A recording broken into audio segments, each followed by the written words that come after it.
성경이라는 영화 한 편이 있습니다. 예수는 역사다라는 기독교 영화입니다.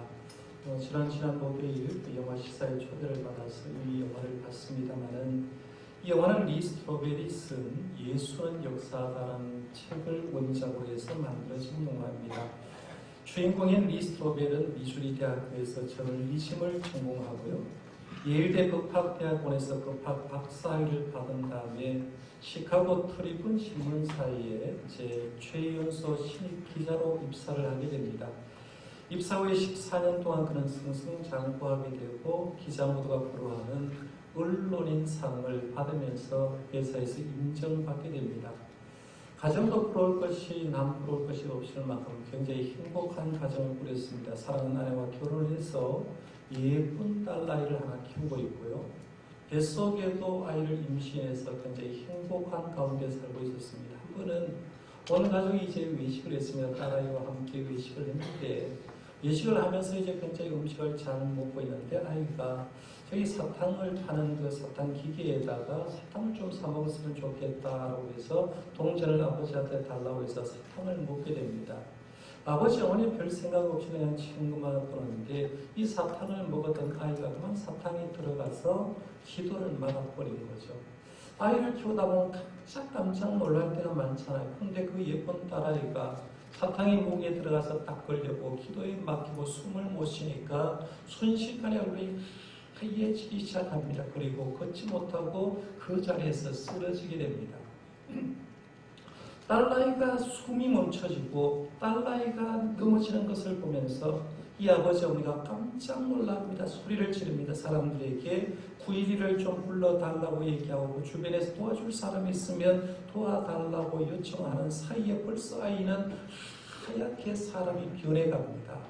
마치 그때 그 식당에서 큰 병원에 근무하는 간호사 한 사람이 역시 부부가 와서 식사를 하는 가운데 그 간호사 부부가 응급처치를 해주죠. 우리가 알듯이 아이가 이제 기도가 막혔을 때 그냥 들어놓은 상태로 있는 것이 아니라 거꾸로 아이를 들고 등을 쳐주면서 목에 걸렸던 사탕을 빼내게 됩니다. 목에 사탕이 딱 빠지는 순간 숨이 들어가게 되고 얼굴 혈색이 돌아오고 아이가 정상으로 원위치가 되었습니다. 긴급 상황에서 그 간호사가 구원을 해주니까 얼마나 감사하겠습니까? 아버지 어머니가 그 간호사에게 얘기를 합니다. 너무 고맙다고. 내 아이가 죽어가는데 생명의 은원이라고 얘기를 합니다. 그러니까 그 간호사가 대답을 하기를 원래 남편과 함께 오늘 다른 식당에 예약을 하고 다른 식당에 가려고 했는데 그 식당을 취소하고 이 식당에 왔는데 와서 보니까 하나님께서 당신 딸을 살려주라고 여기 보냈습니다 라고 얘기를 하면서 자기는 하나님을 믿는 사람이고 이 생명, 딸아이의 생명을 하나님께서 살려줬다라고 얘기를 합니다. 문제는 그때까지 리 스트로벨도 그의 아내도 역시 부모가 신앙생활을 하지 않으니까 그 아이도 신의 존재를 인정하지 않은 무신론자의 가정이었습니다. 남편은 기자답게 항상 자기의 마음속에 어떤 것이 있느냐면 사실을 통해서만 진실로 갈 수 있다라고 말하면서 어떤 사실이 있어야 그 사실을 근본으로 해서 진실로 들어간다라고 하면서 보이는 것만 믿는 사람인 거예요. 보이지 않는 것이 존재한다는 것은 믿지 못하는 그런 사람이었는데 그 사람에게 하나님이 딸아이를 고쳐줬다고 하는데 고쳐준 건 감사하지만 하나님이 고쳐줬다는 말은 맞지 않다라고 얘기하면서 부정을 합니다. 그런데 딸아이의 어머니는 그렇지 않습니다. 딸이 죽어간 걸 봤거든요. 그 순간 간호사가 드디어 왔거든요. 그러니까 간호사가 와서 하는 얘기를 마음속에 들으면서 분명히 신은 살아있다고 생각하고 간호사가 인도하는데 이 간호사가 미국에서 유명한 윌로 크릭 교회에 다녔는데 윌로 크릭 교회에 함께 예배당에 출석을 하기 시작합니다. 그리고 예배당에 출석하면서 예수님을 영접하고 예수님 때문에 행복하게 살아가는데 문제는 둘이 무신론자였는데 아내가 예수를 믿어버린 거죠.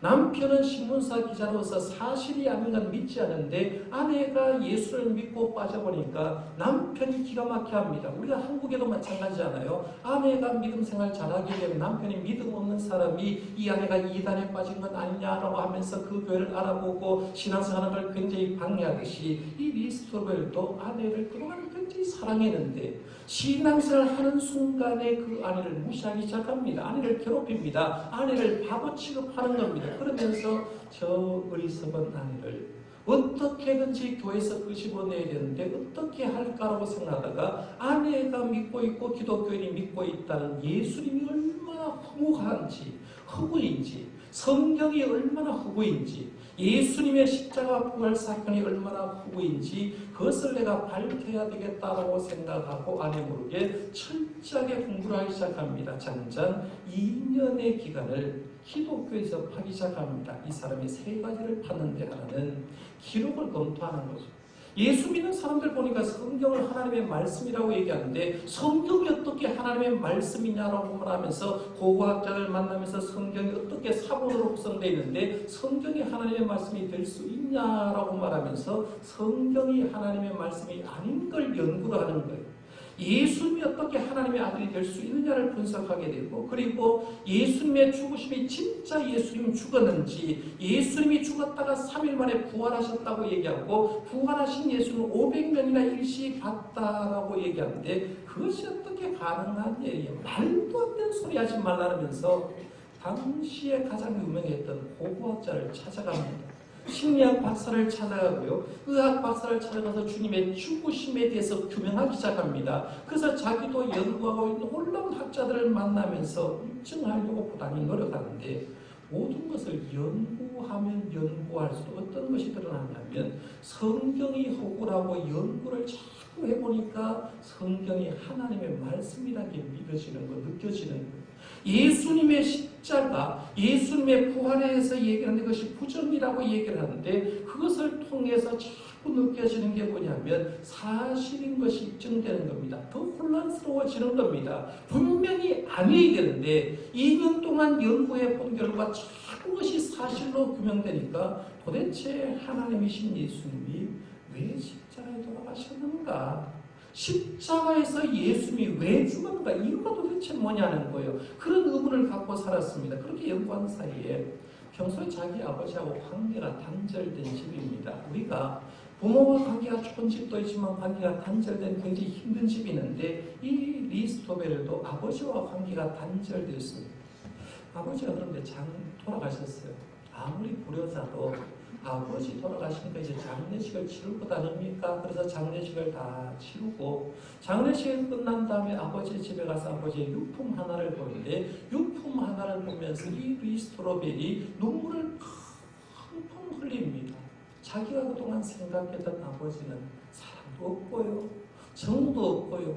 자기를 향하여 사랑을 표현한 적이 없던 그런 아버지인데 아버지가 남긴 유품을 보는데 뭔 유품이냐면 자기가 그동안 살아왔던 것을 모아놓은 거예요. 그래서 자기가 이 신문사에 들어가서 신문사에 합격한 기사부터 시작해서 14년 동안 신문사에 있었던 그 기사, 자기가 낸 기사 모두를 벌써 아버지는 스크랩을 다 해놓은 겁니다. 그것을 한 장 넘기면서 이 아버지가 나를 사랑하신 게 아니라 나를 진짜로 사랑하셨구나라고 생각하면서 눈물을 펑펑 흘립니다. 아버지의 사랑을 발견합니다. 이 아버지의 사랑을 회복한 다음에 예수님의 문제도 해답을 얻습니다. 왜 하나님은 예수님을 세상에 보내셨는가? 왜 이 세상의 사람들을 다른 방법으로 구원할 방법이 많은데 왜 예수님을 십자가에 돌아가시게 해서 왜 그렇게 힘들게 십자가에 돌아가시게 했는가? 스트라벨 답을 딱 하나 없습니다. 딱 하나. 사랑 때문이구나.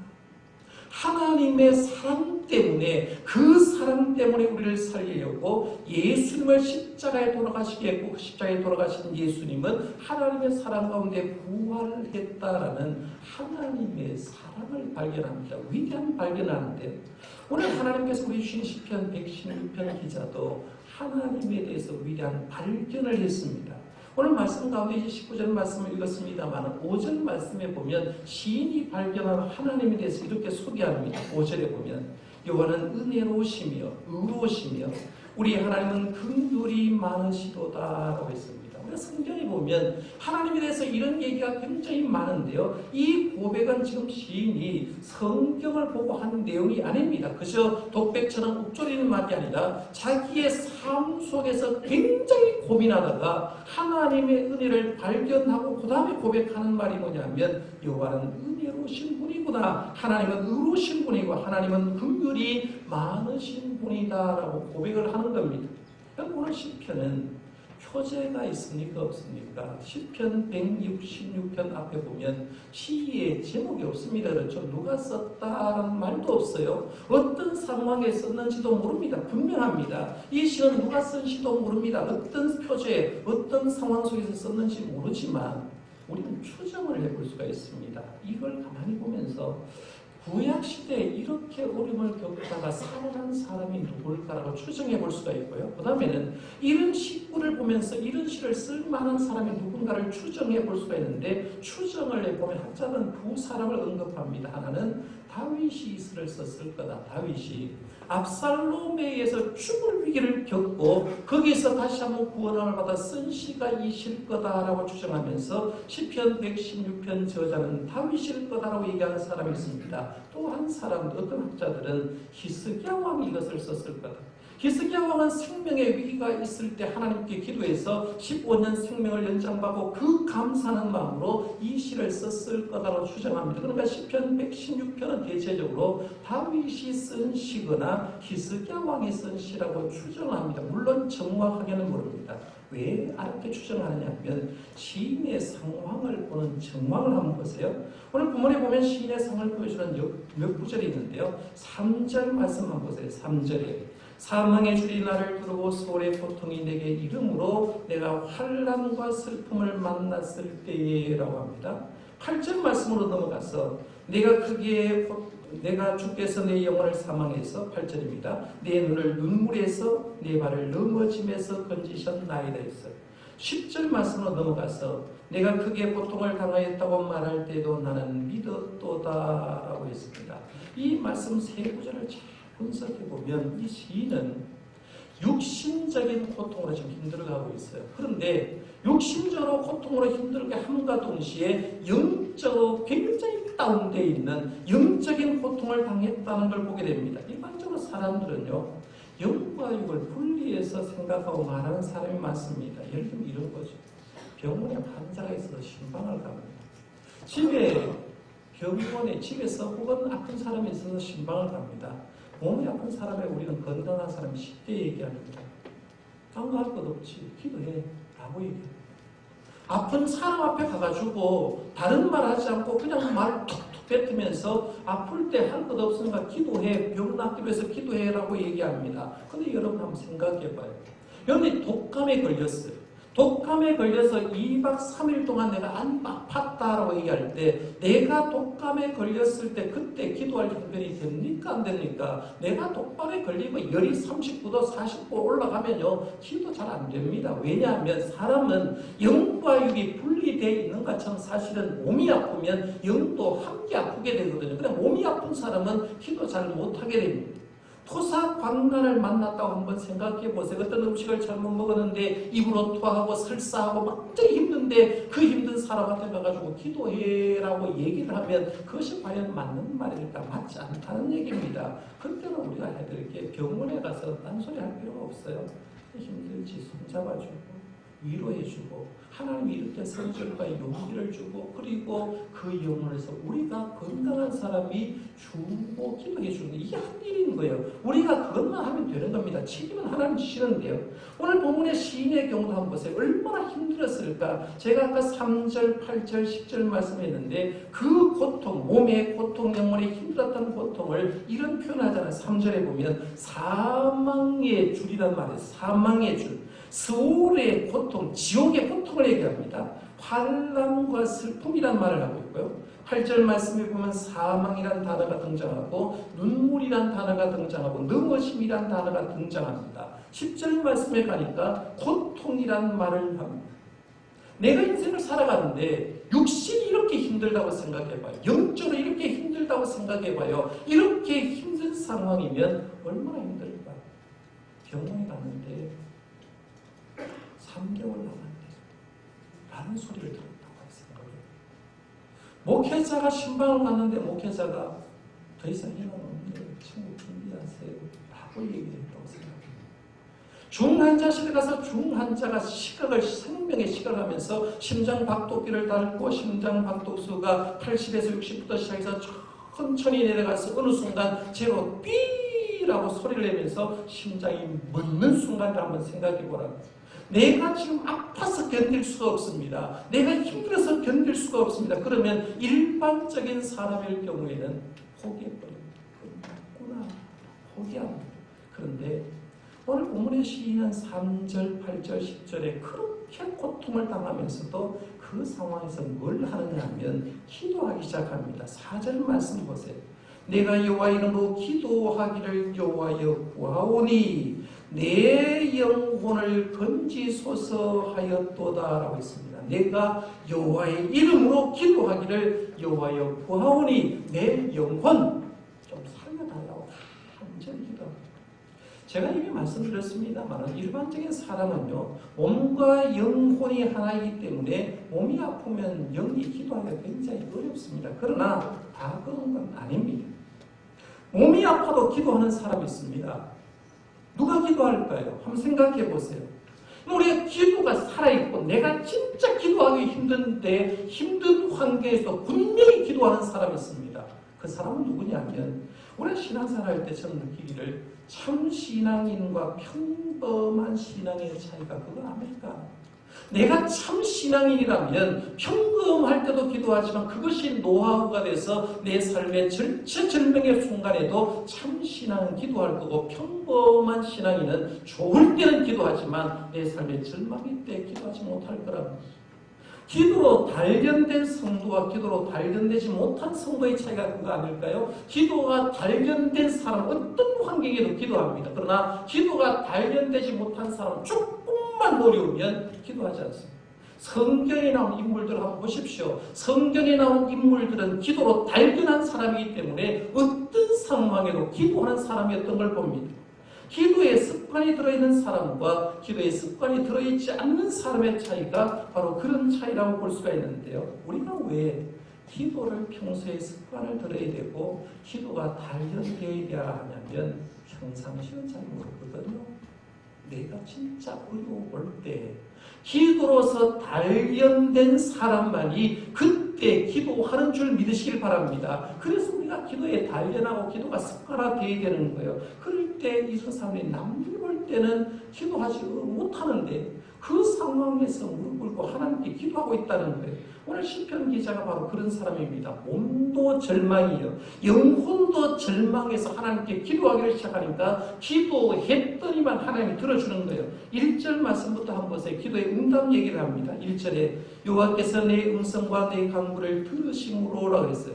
2절에 보면 그의 귀를 내게 어떻게 했다고 했습니까? 기울이셨으므로라고 했어요. 6절 하반절 보니까 하나님이 나를 구원하셨도다라고 하고 8절 말씀에 주께서 내 영혼을 사망에서 내 눈을 눈물에서 내 발을 넘어짐에서 건지셨나이다라고 했어요.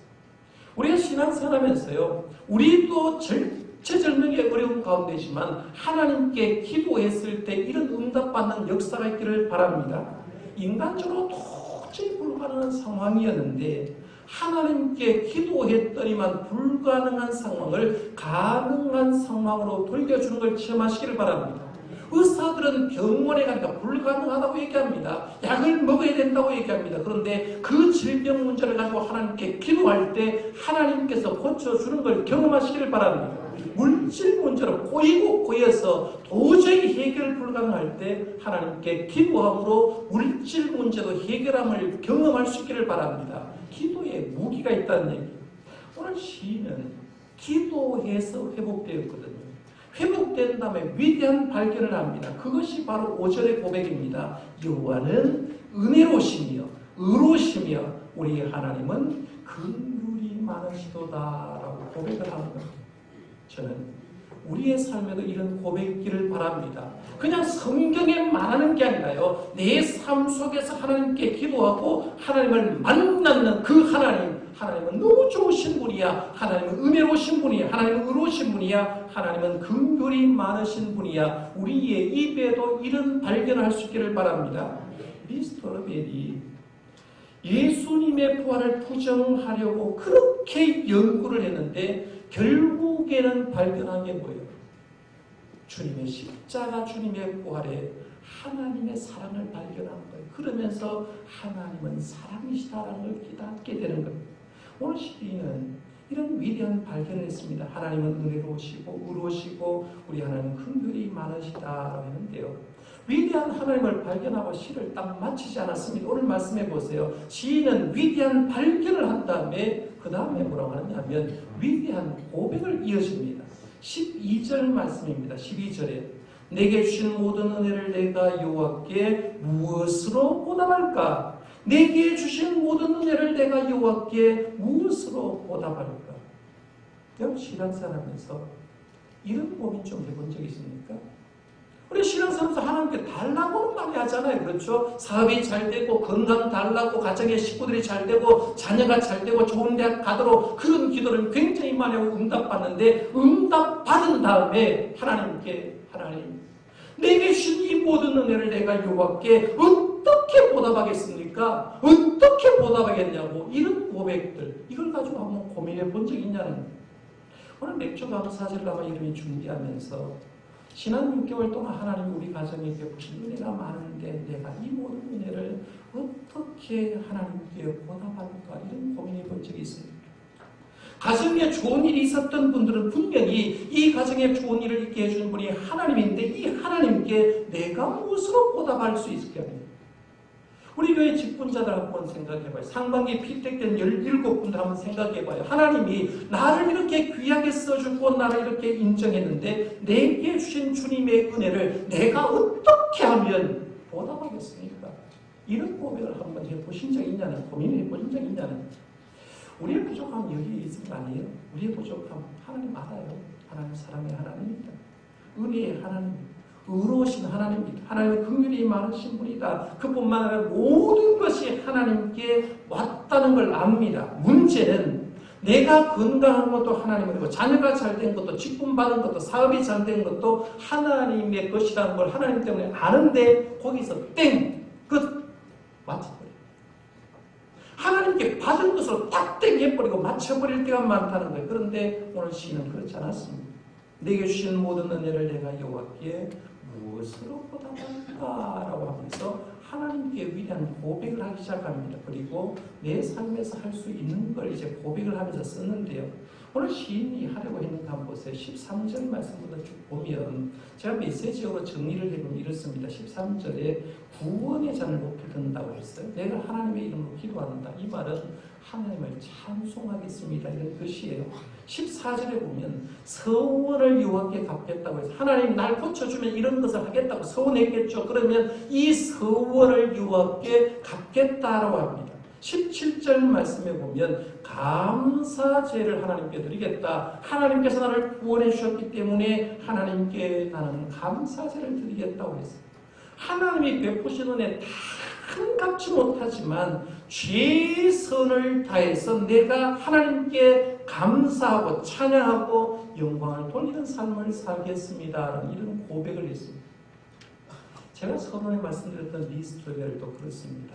철저한 무신론자로서 사실을 통해서만 진실로 갈 수 있다고 믿고 살던 그가 그 아이의 생명소생을 통해서 자기 부인이 기독교를 들어가고 기독교에 있는 그 부인을 꺼내기 위해서 계속해서 밝혔습니다.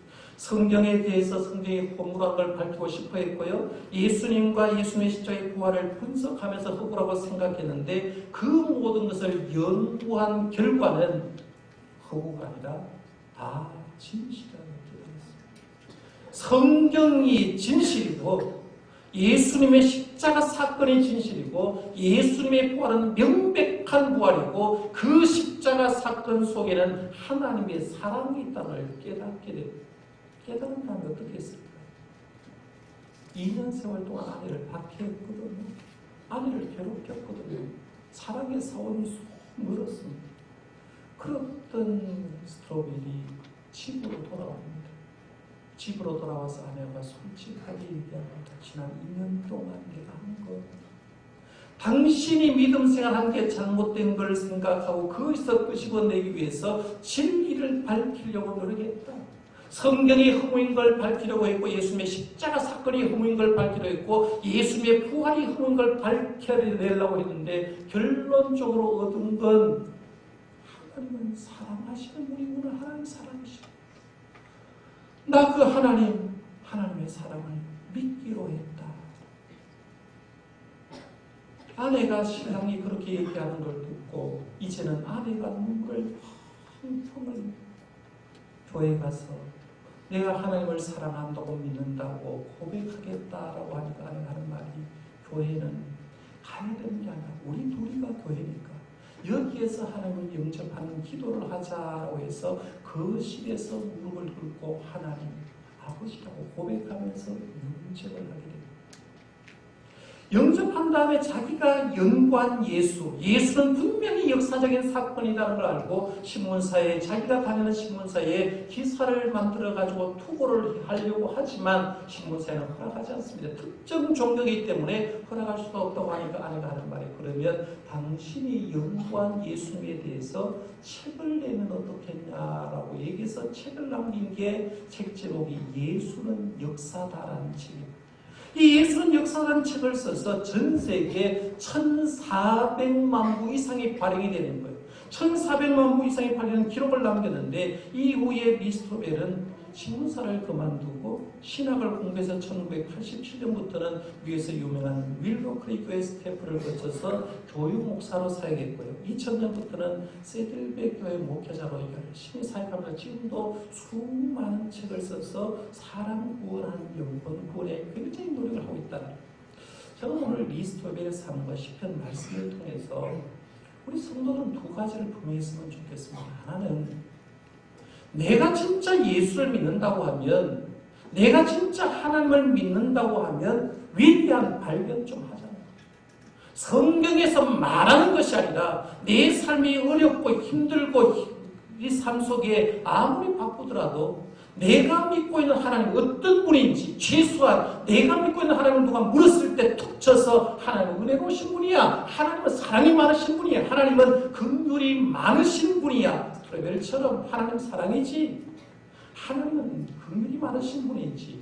오늘 저와 여러분들이요, 신앙생활하면서 하나님에 대한 이런 위대한 발견이 있기를 바랍니다. 발견한 다음에 그 다음에 해야 될 건 하나님, 주님께서 내게 주신 은혜가 어떻게 큰데 내가 그러면 주님을 위해서 뭘 하면 좋겠습니까? 라고 말하는 위대한 고백으로만 이어진다고 하면 우리의 신앙은 정석의 길을 걸어가지 않을까라고 생각해 봅니다. 오늘 맥주 감사의 주님에서 지난 6개월 동안 여러분이 베푸신 하나님의 은혜를 가만히 한번 생각해 보고요. 이제 하반기 다시 7월달 시작하는 7월 1일입니다. 이제는 우리가 다시 한번 생각해보고 하나님을 발견하고 발견한 그 하나님이 좋아서 하나님을 위해서 살아가는 저와 여러분들 되시기를 바랍니다. 기도하겠습니다.